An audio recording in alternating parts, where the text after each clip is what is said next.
ஆட்டுக்குட்டியாகி ஒரு குமாரனை தருவார். அவர் குமாரன் என்று பெயரிடுவார்கள். குமாரன் என்பதற்கு தேவன் நம்மோடு இருக்கிறார் என்று அர்த்தமாம்.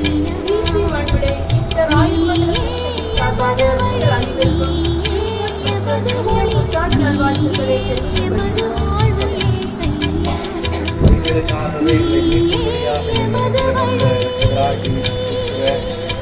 குடும்பத்தினருக்கு திருச்சபை சார்பாக கிறிஸ்து பிறப்பு புத்தாண்டு வாழ்த்துக்களை கூறி நாங்கள் ஆசீர்வதிக்கின்றோம்.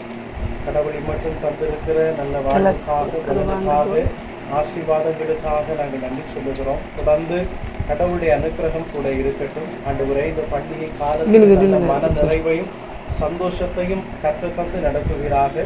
வருகிற புதிய ஆண்டுல ஆண்டவரே முன் செல்லுகிற தெய்வமாய் இந்த ஆண்டுடைய அடைக்கலத்திலே ஆண்டவரே நன்மையோடு வாழ்ந்திருக்கும்படியாய் கற்று உதவி செய்க. பத்து விஷயங்களுக்கெல்லாம் நீங்களாக்கி ரட்சகராகி இயேசு கிறிஸ்துவின் ரத்தத்துக்குள்ளாய் கூடி மறைத்து நடக்கும்படியே ஜெபிக்கின்றோம். அன்பு குடும்பம் கர்த்தரை தேடுகிற பிள்ளைகளாக ஆண்டவரை நோக்கி பார்க்கிற போது ஆண்டவரே எல்லா தேவைகளையும் கர்த்தர் நிறைவேற்றி தருவீராக. சகல பாக்கியங்களும் உண்டாயிருக்கட்டும். நல்ல சுக வாழ்வை தந்து புதிய ஆண்டிலே மகிழ்ச்சியாய் ஆசீர்வதித்து நடத்த வேண்டும் என்று சொல்லி கிறிஸ்துவின் நாமத்தில் ஜெபிக்கிறோம்.